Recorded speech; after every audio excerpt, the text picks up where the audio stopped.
Jamie, I know that you do a lot of talks about NIL, especially to student athletes. So I'd love to explore that topic a little bit more with you today. Yeah, absolutely. Yeah, I've been asked for the last several years to do several branding talks and NIL talks, name, image, likeness, to student athletes who are basically in a role now where the CAA kind of pay. Well, they're paid. They're now part of the organization itself, and they are what I would consider like corporate brand representatives of the university. And so I think a lot of young people, as you know, I mean, you and I both know this, when they come to college, they have to break old habits. And the old habits today are things that like being born into TikTok, being born into influencer lifestyles, like watching how people are like doing influencer content and then getting to college and being like, oh, that's not by accident. That's a lot of skills. It's a lot of work to actually make that happen. Sure, there's like the whole architecture of like yapping content where people are just like start mid sentence and start talking to the camera. But when it comes to like official branding, like when you're a CAA athlete or somebody who's like representing a school, it's not as cavalier as that. Like you really got to like care, you know? So it is nice for people to ask me, not an athlete, to come in and discuss this with them, because I come from a more intellectual or like business angle to it, or like a social media culture perspective, rather than somebody who's like aware of how sports work. So it is kind of helpful. It is nice too. Most student athletes are fairly curious. Some, due to the fact that their athletes are very aware of their talents, so they don't really feel like they need to do this. But the CAA kind of does demand some image and likeness and stuff. And so recently I gave a pretty good talk of NIL basics. And my most important parts of my talk weren't just about how to operate a brand, but the pitfalls that are part of being a brand. And I think when I got my talk, I made sure, as an academic and a professor, I made sure that I was like, well, I will do the talk, but I've got to make sure I add some criticality into it because it's not worth it for me. So yeah, I'd love to share it with you. I'd love to talk about like what that means and what that actually means to the public too, not just student athletes, but like anybody who's interested in like using their name, their image, and their likeness, meaning our voice, our words, as branding material. It's something that's shareable. So yeah, thank you for giving me the opportunity to talk about it. Well, I know it's something that is talked a lot about, especially in recent years with all of the sweeping regulations and the changes. But also, my husband is a coach, his aunt is a coach. I have tons of friends that are in love with sports. I have tons of friends that are in marketing. These are aspects that are really involved in NIL. Like you have to know about it because I don't think it just applies to athletes, but athletes are the big deal right now. It doesn't apply just to athletes. But so let's start at the beginning. The idea of a brand. Okay. So brands are a fairly new concept. And when I say fairly new, I mean like industrial revolution to present. So the way I think of time is way different than the way other people do. The late 1800s was a period of time in which companies decided to basically branch out into products and product lines that had branding. They had their own unique labeling, their own unique logos, their own unique slogans and trademarks. And the United States didn't have any regulations on this. It was just sort of like you could just name something and go with it. Early forms of advertising, like the very first forms of advertising in the late 1800s, didn't even know if they worked. Like, how would you even know if you advertised something and somebody was seeing the ad? So the earliest forms of branding were coupons. People would put an ad out with a coupon in it because you could actually see the ad working. People would show up with it and people would have brand recognition. This coupon means this. It has like a transactional relationship to the brand. And so very early on, people knew that in order to get recognized, you had to have some sort of way of transacting that brand with your wallet. So if you're going to spend money, you got to remember it. And so then it comes down to consumer choice, because as with anything with capitalism, it's going to create duplicates. It's going to create competition. And everything, I hate to say this, but and not to downplay anything about student athletes or any of us, but there's a lot of us, okay? There's a lot of choices. And so when you're a consumer and you're making choices between which influencer you like or which cracker you're going to eat, you're going to have a lot of the same thing. So corporations had to figure out what was the identity that would make that type of thing work. And so I start my talks usually with like Nabisco, which like literally talking about crackers. Like Nabisco was originally called You Need a Biscuit. That was its original name. It wasn't called Nabisco, which is the National Biscuit Company. That's why it's called Nabisco. Um, and so You Need a Biscuit was kind of its first trademark. And so I bet you if I were to ask anybody listening to this what Nabisco looks like, they would know it's a red triangle in the corner of a box, you know? And that means that that branding has stuck with your brain. Now that brand, the triangle in the upper corner of the box, is fairly new. It's from the 1950s to the present, which is like, what, 75 years? You know, it's a pretty old company. But Nabisco itself is from the 1800s. So it's really an old brand. And then I also talk about brands like Stanley. So I asked the students, I always ask them, like, what is Stanley known for? And everybody's like, cups. I was like, I think that's cute. That's a really cute response. But I was like, no, Stanley is a hardware company. Stanley, it was like for people who contractors. Like in the late 1800s, they figured out how to do tools. Tools needed brands because everybody was making tools. And Stanley was one of the earliest companies to come up with the idea of like, well, it isn't just a tool, it's a Stanley tool. And it wasn't until I think 1918 or like the early 1900s when they're like, oh, cups. And it wasn't even the cups, the tumbler we have today. It was for workers. It was Stanley thermoses, you know, so their competition was thermos, you know, so they had to figure out how Stanley would be separate. But that means that identity, the identity of Stanley, is changed by its consumer aspects. So when people go running into a Target to go scoop up like this very specific limited edition Valentine's Day Stanley Tumbler Hydro 2.0, they're buying a very modern version of the brand, you know? So the company is old, the brand can be new. It could reform itself over and over again. I And mean, Stanley, I think about like Tiffany Blue Box, right? I worked at Tiffany's on Fifth Avenue. People came in because they wanted the Tiffany Blue Box. They wanted something in the Tiffany Blue Box. I got tired of showing tourists, you know, all of those things. I started pointing out interesting things. It's a very historic store. Things like the Tiffany diamond. I would just stand by the Tiffany diamond. I'd memorize the spiel and I would tell them about the spiel, and they were like, oh, okay, cool. And then no one seemed to know that Tiffany's did housewares. But that's how Tiffany's started, was houseware. It wasn't jewelry. It wasn't diamonds. It wasn't the sterling silver bracelet. And I always just laughed like they feel an identity to this thing, but no one understands the history and how it was built. yeah, I guess unless you go to the Met and see like the Tiffany lamps, you really don't even know that Tiffany isn't jewelry. You know, it is now, obviously, but it's like that. But I think in the Tiffany store in Fifth Avenue, don't they still have the houseware stuff somewhere? Is that still in there? They Is that do. I think it was fourth or fifth. Housewares is shared with the Tiffany's restaurant, and then I believe they serve you on some Tiffany's china. I remember when no one ever wanted to go up there, but that was where the best discount was for the employees. So I've got a ton of Tiffany's. nice? Man, that's too stressful for me to eat off a Tiffany's plate. No way. No, I Well, you can't. get used to it. Yeah. But that's exactly what it is. It's an identity. So that helps frame the idea, the discussion of like what we are as people in terms of like a company's brand. Like if Tiffany as a corporation has these brands underneath it, and Tiffany as a brand, the blue box, the Hermes orange, these colors, and the Nabisco red, Coca-Cola red, like these specific colors are like mental for us. So like Nike is an example of a good brand because you don't need to ever say Nike. You could just refer to its logo or its slogan, and it's always the company. So the branding, the identity is really representative of the corporation.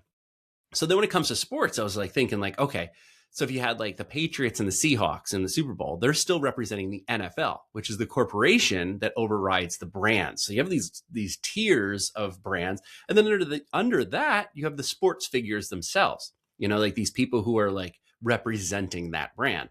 And so when it comes to like student athletes, they work. This is going to sound super neoliberal, but they do work for a corporation. They work for their university. They work for the brand. That's it. Their uniforms hold the identity. They have a logo on them. When they're out in the field, it's them, but it's also they have to remember that when they're in public, they're still the brand. We talked about on a previous episode, which is like, you have to remember wherever you go, you're representing that brand. And so that becomes part of your identity. You absorb it and you wear it. It becomes the uniform of yourself. And that identity exposure, I think young people or sports players, because they're so invested in their sports, they're not, that's the branding part becomes secondary to that. But then I asked questions about like, all right, what parts of a brand are recognizable? So I would show like Lionel Messi's leg, like just the tattoo, and he's recognizable for that. Or I showed a young woman with her back turned to the camera and just the letters GOAT showed up on the back. And I was like, who is that? And they were like, that's Simone Biles. I was like, how would you know that? How do you know that's her? And like, because that's her Athleta brand, so she is tied to something else. Lionel Messi, of course, is a Stanley partner. So he is a person who works directly with Stanley. So now we're talking about something that's like a 140-year-old company working with this soccer player. I'm going to say soccer in the U.S. This soccer player that is extremely famous. And the two of them are two specific identities that are collaborating. And they're doing it because they're so aware of their brand identity, their name, their image, and their likeness, that they're not afraid of doing that type of sponsorship deal. Now, the goal of any young person or CAA athlete or aspiring influencer is brand endorsements. You want a brand to see you as another brand to make sure that your partnership is lucrative for both sides. So it's a risk. It's a huge risk for a major brand because their identity is 140 years old and you're dealing with somebody who's 40 years old. So you're like having to deal with like this. And then when you're dealing with a student athlete who may not be of legal drinking age yet, you're talking about somebody who may not even have a sense of the idea of the brand's history. It's a heavy weight. There's a lot to take in with this. So I gave two examples of like college sports players that represented strong brands. And one was Harper Murray, the Nebraska volleyball player, and Jared McCain, who's now a Sixer, but he was at Duke as a basketball player. And both of them have very unique ways of telling their brand story and like how they did it. And so they are a name, image, likeness that travels. And so I really felt like this would be like very good for them to see.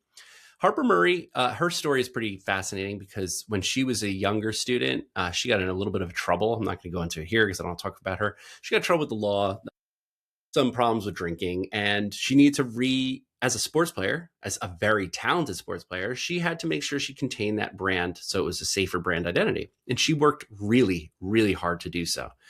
But the way she did it is laundered herself through social media. She became an identity as a projection. Jared McCain as a brand is so unique because he's very confident and he does very unique brand endorsement deals. But I think it would be like, it was like somewhat helpful for me to explain like how to get into brand identity and brand laundering. And I think if I were from the critical space, I would immediately like be critical of what I'm saying because laundering your identity through social media sounds like you're a grifter, but it really is about uplift. It's really about making sure your identity is on. Sort of like what I'm doing here with you or the way we're working is like building platforms so people recognize you outside of the space of whatever you've cloistered yourself in. So sports players cloistered into their sport. If they're a volleyball player, they're seen as volleyball, not as anything but. If they are a writer, they're seen as a writer and not anything but. So it's hard to transform that brand into something that's recognizable offline or in a different space. But that comes with such amounts of effort that influencers make look so easy. And it is so difficult to do. And so I wanted to like basically go over a few steps and especially the pitfalls that come with name, image, likeness work. Because while a brand like Stanley at 140 years old doesn't really have to worry, you can't forget about like a brand like Bud Light that's older than that has pitfalls when they work with influencers, or a brand like American Eagle that's almost 100 years old that has pitfalls.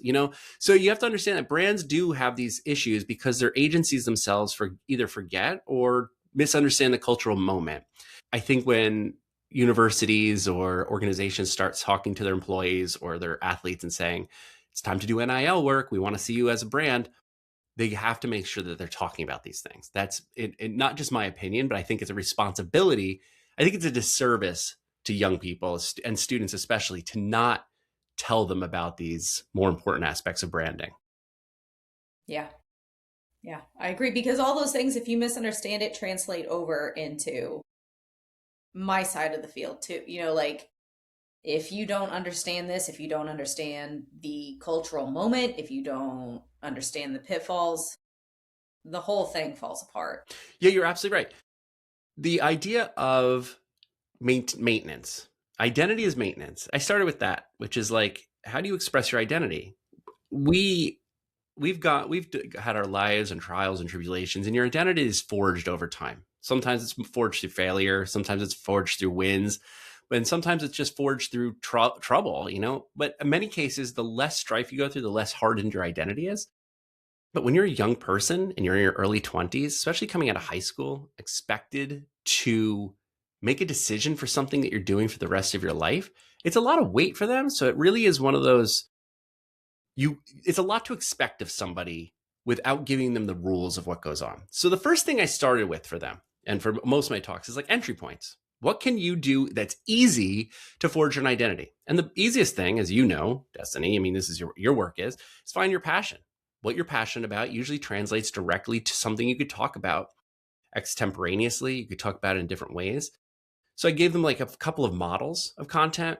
The easiest entry points, the ones that are most profitable, are day in the life, get ready with me, um, anything that's a process video, because that's the native language of the internet. So people like seeing things happen.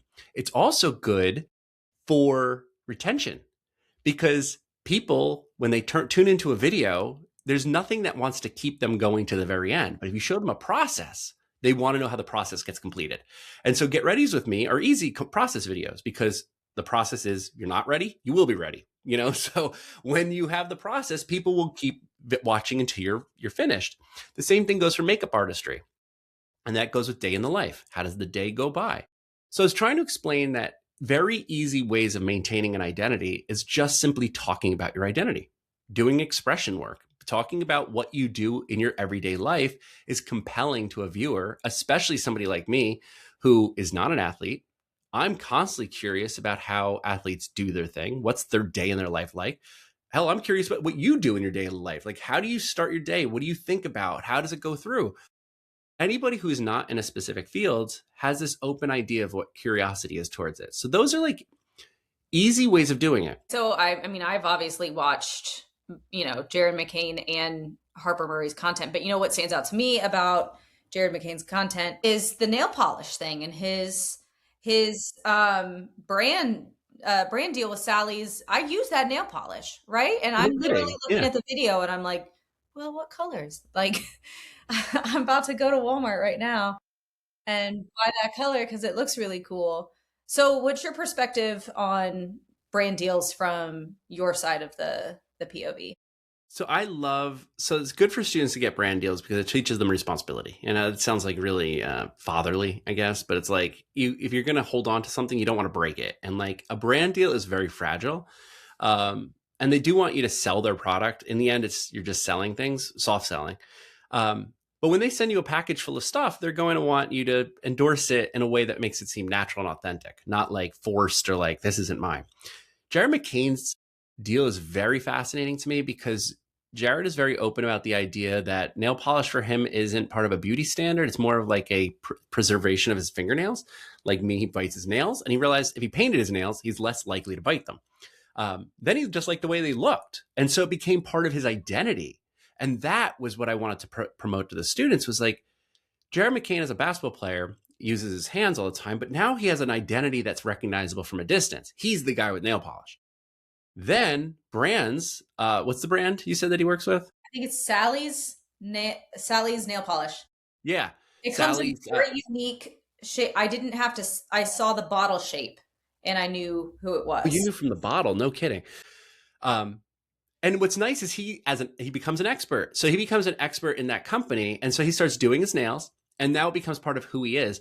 When he gets drafted to the Sixers after doing his Duke career, he continues that brand endorsement, and now he's that guy on the Sixers that is the guy who paints his nails. And what's really interesting is he gets to play with that identity without falling into any political traps. He's basically now a makeup. He's now in a new genre, makeup artistry. Because he's doing his makeup or cosmetics, and the cosmetics become part of who he is. And that I think is really like endearing, to be honest. Like it's nice. In contrast, or maybe comparable to Harper Murray's work, she'll be sent similar things for cosmetics, and hers is like pretty off the cuff as well. It makes her look pretty natural about it because they send her products that she already is using, and then she just gets to talk about them in the way that she wants to. Her get readies with me are actually like fairly easy. She doesn't really put a lot of work into them, um, but that's okay, and that's what's important about like managing an identity. Hmm. Identity management just means repetition until you feel comfortable with it. And it's a lot of experimentation. And I think a lot of the students feel like there's this entry point problem. Like, how do you get into it? How do you actually do it? How do you start? Yeah. And I think starting's easy because you're already doing it. It really, I was trying to explain, like, get ready with me's are the easiest. You just need the cell phone and a tripod. And sometimes you don't even need that. I think in one of Jared McCain's videos, he just leans the camera. Oh, what that thing's awesome. Yeah, just There's stick it to the wall. Yeah. a brand sent this to me, the suction cup sticky, and I use this thing every single day. Shout out Club Car Wash. It was Nice. for my dog, but it works for me. Like I love that. it's But that awesome. makes it easy, right? So now you don't have to think about it. Now it just works. And now you have a camera that wherever you want to be, that's where your camera is. Half a century ago, a guy named Irving Goffman wrote a book about the presentation of self in everyday life. And what he was basically saying is that when you present yourself to cameras, to people, to everyone around you, you're doing a performance of yourself. What I loved about sports players is that they are performing. They're just not performing like an actor is. They're performing to be an athlete. And what's great about athletes is that they already know what audience behavior is like. They're in front of tons of people all the time, where your average influencer rarely sees humans. Like they are like what we're doing here. It's an empty room. It's by myself. There's a green light, and you're my company in another state far away. And so we're basically having a FaceTime, you know? So it's like this conversation is a lot more casual and a little bit more like easy, but like athletes kind of put the idea of an audience behind them. But the difference here is like there's also potentially millions of unseen spectators that are out there. And sports players get it because the cameras are around them. But your average person can't really be cognizant of the idea of like stadiums. And like when I gave my talk, I walked in and I was like, hey, where am I giving this talk, by the way? And the coach was just like, the arena. And I was like, because I didn't mentally prepare for an arena talk. Like doing an arena talk is a whole thing, you know? So it's like, I'm used to like standing in front of like 20, 30 students in front of a room. And now I've got to talk to an entire space. Fortunately, it was only about 300 athletes, which to be Yeah. honest is like a lecture hall in a college. So it was kind of like, all right, it's not too bad. It's still intimidating because I'm in an arena, but it wasn't as bad as it could have been. Like I've been in worse situations where I've been like super stressed. This was like, whatever. I was okay with it. But it was important for me to explain two things that I think are really important for the takeaways for this piece in particular, which are the pitfalls and the things you could be in control of. And I think that is why I was brought in to do this talk. Um, so there are things that in any NIL space. So when you're dealing with your name, that's your brand, how you keep it. And like as I've changed, I don't use my official name, which is James. I use Jamie. You know, that's my brand. It causes legal issues every so often because like it doesn't line up to my ID. Um, Only in bureaucracy settings. My image is kind of like a dopey professor image, but it's like this is like I actually need new headshots, but like your headshot is kind of like your image, and your likeness are the bites. You know, like that is like what people pick out and like carry for you. And so you become known for something. And we talked about this in previous ones, but like my SEO, digital culture expert, is kind of my likeness, you know? So it's like these parts, these are what we would, in academic, these are the constitutive elements of my NIL. So, but there are things under my control. I don't wear logos. Sports players wear logos. I don't wear a brand identity. So I don't have to worry about being in public and being identified as my corporation, you know? Okay, but caveat, you do wear a logo. It's on your wrist. It's just not technically a logo. Interesting. Okay. That says a That's lot fair. about you. Interesting. Yeah, you're right. Oh, okay. That's fair. Yeah. So as me, as talking about myself and like what I represent, having an Apple Watch, especially like an Ultra, does talk about like what I am and like behind it. That is a good point. Thank you, Destiny. Yeah, it does say a lot about something without saying it. You're right. Huh. I also Okay. love So clothes. say again. I also love clothes. So Yes. because you don't wear logos, I think that makes your choices even more intentional. So when you do recognize something on you, that sends more of a statement than if you were covered in logos. That is a good point. That's similar to like Steve Jobs would only have that one outfit because he didn't want people to think about his clothes. Same thing with Elizabeth Holmes, who was trying to copy that. So sometimes you choose to be minimalist and sometimes you choose to be maximalist. Like I have like 3 fits that I use only when I do talks, so it's like, and I space them out. I don't do enough talks to worry about that. But like, those are my dress clothes, like those are my things that like, when I feel like I want to like, what do they call it? Drip. that's I have three, a whole total of 3. But that those are intentional choices. You're absolutely right. And it does tell the audience a lot about what they can glean from that. When it comes to like my bites or whatever it is, it's a very specific angle. And my specific angle is criticality. So people know that when they're calling me in particular for a bite, opposed to anybody else, they're asking for a very specific angle. So I'm in control of that. And again, when we're talking about young people, 20 something, they haven't yet developed that specific likeness work yet. Now, a couple of them do get the benefit of having a trick shot or having a very unique type of like uh, uh, field goal dance or something. Like they have a very specific trademark that they're starting to reuse constantly. Maybe a slogan that they dip into, like ka-chow, like if you're like Lightning McQueen, So it's like you have like these ideas of how to get like these little trademarks in there, but you can be in control of those. That's something that an NIL person can be in control of. The other thing they could be in control of is being aware of their personality in public spaces. Spatial awareness. What are you doing when you're talking to people? Like, who's looking at you? Or if you become famous enough, you become recognizable. And that means you're now aware of people becoming proximate to you. And that proximity setting changes the way that people want to be near you. The other thing that I think people misunderstand, and something that I think you and I are really good at understanding, is media training.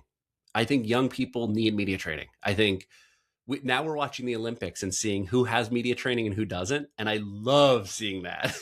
Yeah. Like, because I even said to the students something very simple to do for media training: pretend the chair doesn't have a back. Easy. Just that's simple. Just sit upright, Yeah, exactly. Yeah, you're not leaning against the chair.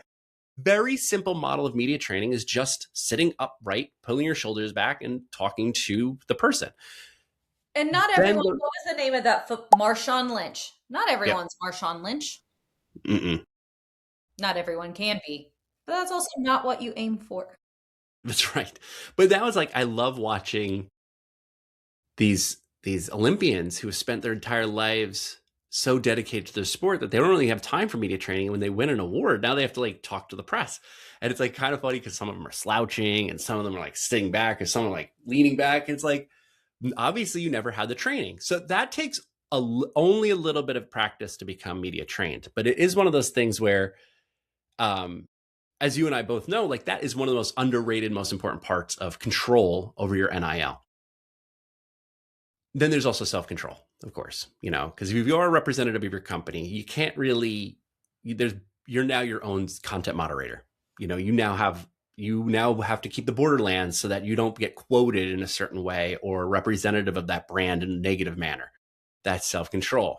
And that isn't the same thing as self-censorship, because self-censorship is a completely different field. This is more along the lines of just being aware that you are representing more than just your body, so that's tough, but that is under your control. Now, here is where it gets a little bit more difficult for NIL, which is when we're talking about like we were talking about the idea of like clip farming, which is this new term that comes from these online communities where you basically are looking for the bites that are going to be pulled out of context. It's the goal is to be pulled out of context and to go viral. It is to increase your viewership or your hits or your view count in a very rapid way, because your return on investment might increase your followership or at least your views to inspire somebody to endorse you more, So clip farming is really part of what you're not in control of anymore, because you don't know what can be pulled out of context. The other thing is like surveillance, panoptic content. You never know who's capturing you or watching you or what you're in the background of. So that's really difficult. And the one thing I brought up, I think we've talked about in previous episodes, but like I reminded the students about Couch Guy. And everybody seems to know Couch Guy. Do you know Couch Guy? You asked me this last time, and I didn't remember him, and that's how you explained panoptic content to me. Yeah. Yeah. So Couch Guy. So again, like the idea of Couch Guy is like he was a bystander in someone else's video, his girlfriend's, of course.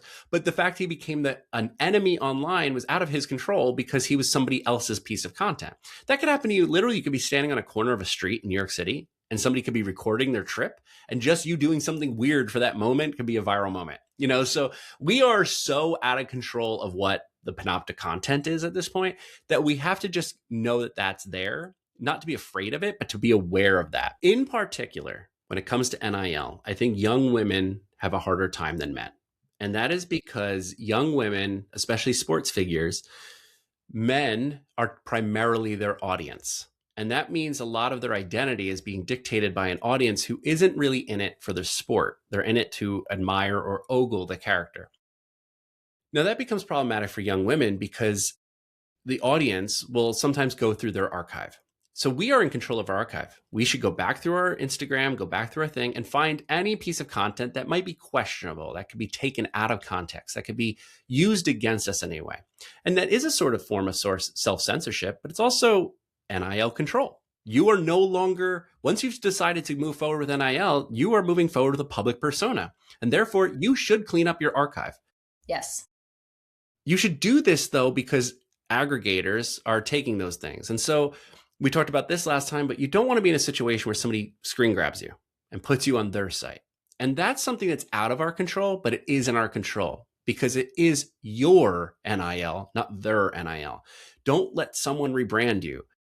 What I recommend is having good friends, people who look out for you, people who are willing to search for you, keep an eye open. But one of the most easy ways to make sure you do this, and it takes a little bit of work, and I recommend anybody who does NIL work spend a few hours before they start up to do this. Basically go through your more provocative images on your Instagram or your past and do a reverse Google search on them. See if they're anywhere else on the internet. Just see. And this way you can kind of see if your images have already been taken or like repurposed in any way.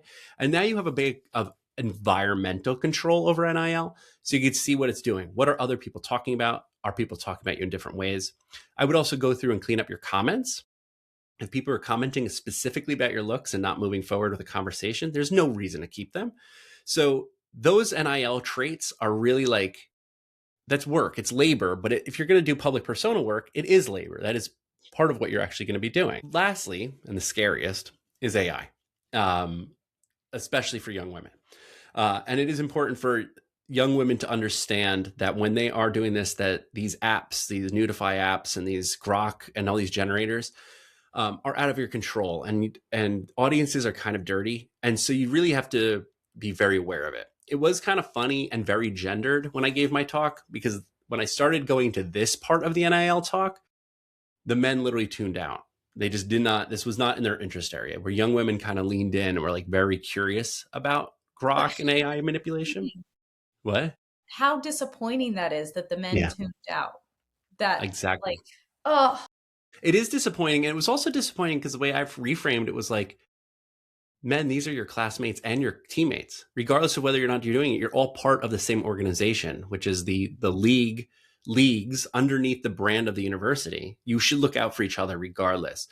And that's the biggest thing about NIL, is that you aren't competing against each other. You're competing as each other to uplift each other. And NIL is often looked at as a competitive branding place, similar to the way that like Stanley works against Thermos. It's not the same. It's about uplift. It's about the idea of aspiration and making sure that how you go from your speaking version of yourself to your aspirational self that somebody recognizes from a distance. And that should be something that we do together as a collective experiment, rather than something that we do as a solo effort. And that's like, yeah, it was disappointing, I'll be honest. And it was probably because men feel like they're less vulnerable to that type of manipulation, which they statistically are, but no one is technically immune from that type of manipulation. So that NIL is fragile. Identity formation is fragile. Becoming brand friendly is fragile. And those things take experience, they take work. And when you get good at it, you should feel proud about it. Because in the end, what you're really doing is building community. You're actually developing a group of people around you who not only recognize you for like your value, but also want to work with you in a way that makes them feel better about themselves. Yeah. Yeah. Man, I have a lot of thoughts about all of that on the brand side. Yeah, let's talk a little bit. Right? Okay, I'm a brand. I want to sponsor an athlete. There's a few reasons why I would want to do that. One, if I came from a small town and I went to a big state university. I was not an athlete, but let's say that I was. If I'm the local car dealership in my small town, I would want to do an NIL deal with the big state athlete because I live close to a metropolitan area. It's outside, but it's not far away. I could attract customers from the big metropolitan area simply by having that athlete do ads for me as part of an NIL deal, right? That's awesome. When you're looking at big state athletes, though, the concern on my side is, man, I hope they don't get into any drinking scenarios and mess this up. And so I'm sure I have never seen an NIL contract. I can just tell you what has been in contracts that I've gotten for my dog is that I have to steer clear of political comments while under contract. I cannot be seen doing anything that is against the values of the brand. And that is vague, but I'm sure if he was a person, that would include drinking and driving, right? Like there's a lot of benefits and pitfalls on the brand side. It's not just with the athlete, which I would think as a brand, taking a risk on a college athlete is the pitfall. You hope that they don't get arrested or, you know, Create a viral moment. yeah, Yeah. Yeah. right. Right. Yeah. Like Yeah. they're Yeah. not at a Coldplay concert. Like, you want to avoid those things, but that's not always in your control to the Coldplay point, right? Hmm. So, Hmm. um, I mean, I just think a lot about it from that side because one kid from my hometown ended up playing for the Tennessee Titans, right? If NIL would have been a thing back then, I guarantee you the big brands in my small town would have jumped on that. Yeah. Because then they get them first. Like Yeah. that's What an and investment. What an investment if that 100%. when that pays off and he goes to the Titans. This Wow. is a great point. If you are a brand or a company, NIL or CAA students are perfect opportunities to advertise your product with a local star. Like you get a local influencer who already has a pre-built-in audience. They're not building themselves up. They're not working into influencing. They're not trying to get new followers. They already have something. They're just now proposing themselves into a digital space. That's a really great point. But of course, you're 100% right. I'm sure your dog is not cracking one open and like getting in the car at 3 a.m. and like hitting telephone poles. But it's like that type of thing is always a risk with any young influencer or young person in general, because again, they're forging their identity. Mistakes happen. That's how identities are forged. If you're a brand, you do not want to be associated with that. This is also why NIL is an important aspect to learn, regardless, because it does add a weight of responsibility. Mhm. And I think that what's really cool about having this conversation right now is that like we're in that transition period where NIL is sort of like being blended into CAA and being blended into like professional spaces. And I think we're at the forefront of like helping people understand it. And that type of thing is something that hopefully inspires people to be responsible. And I don't mean responsible of like, again, this again is not like, oh, I can't have fun anymore. I can't do things. It's just when you are on duty with a brand, you're on duty. If you're being sponsored, that for that time period, you are part of somebody else's brand. You are a collaborator. You are a partner, and that is something we didn't talk about here. And I'm not into the legal space, but these are FTC regulated. This is the federal government regulates this space. So you really do have a responsibility, not just to the brand and your endorsements and making sales, but you have endorsement to like the way that regulations of branding work. And that's a bit heavy for young people. You're right. I mean, I have to follow FTC guidelines for my dog. Um, Hmm.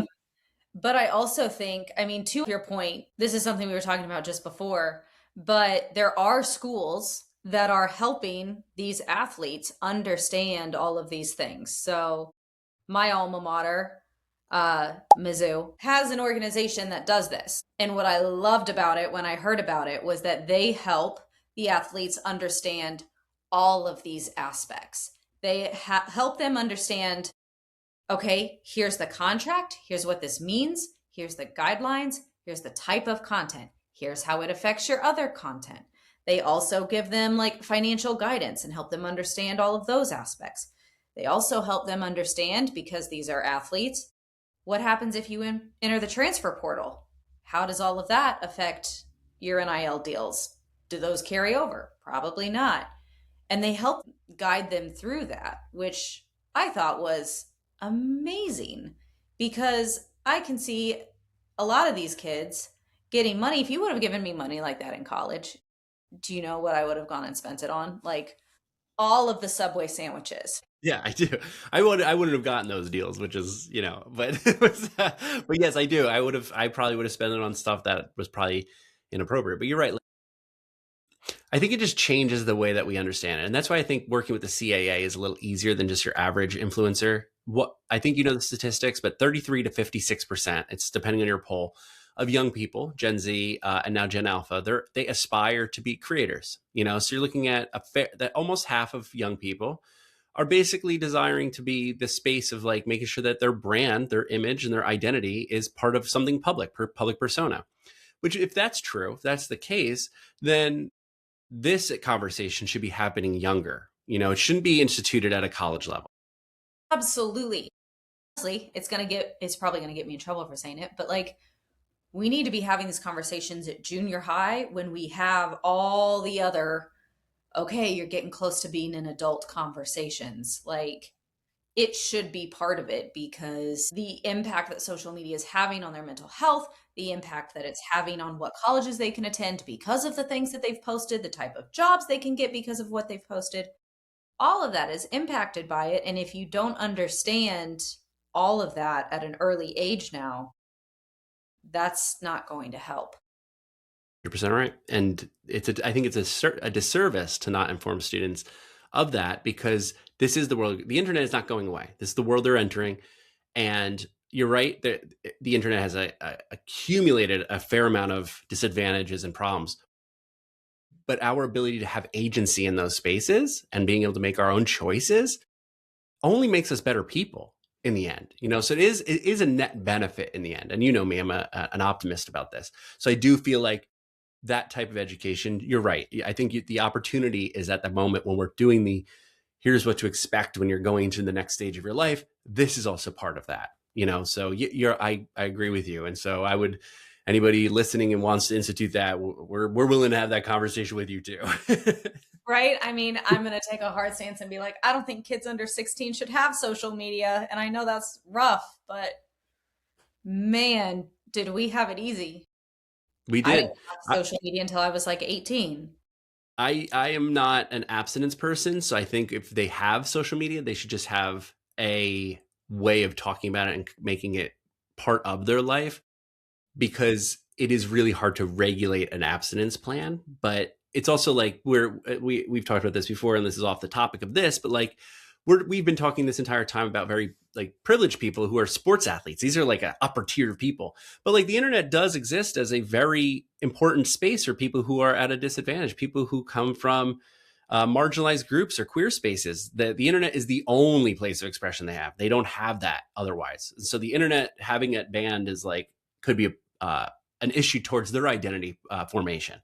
But that said, you're right. Like young people's brains are developing, and in that developmental stage, if they don't have these ways of being educated about it, it could become very problematic. I mean, we've obviously seen the outcome of that. We live in that world now, so we now as adults have control over the way that the future unfolds in that. And NIL is a good conversation space because brands exist. They've existed for almost 200 years. It's time to talk about it in a professional way. Well, especially now because we're in the environment where if you post something crazy when you're 14, 15 years old because you're just being a teenager, that is going to impact your NIL deals in the future that you aren't even thinking about. And that's too heavy, way too heavy to expect kids to accept at a teenager years. They should be out having fun. They shouldn't have to think about that. So you're 100% right with that too. This is a lot of balance and nuance. It's a lot of work, but most of it comes from conversation. A lot of it comes from the ability to understand how it develops. And this is an ongoing conversation. So yeah, well, I was glad to talk about it with them. I'm glad to talk about it with you. And I appreciate the idea that this is a conversation. So, next time, we're going to talk about, speaking of social media and its impact on teenage mental health, we're going to have a conversation about this lawsuit that is in progress right now with Meta specifically, but will impact every social media platform depending on the outcome. So, stay tuned.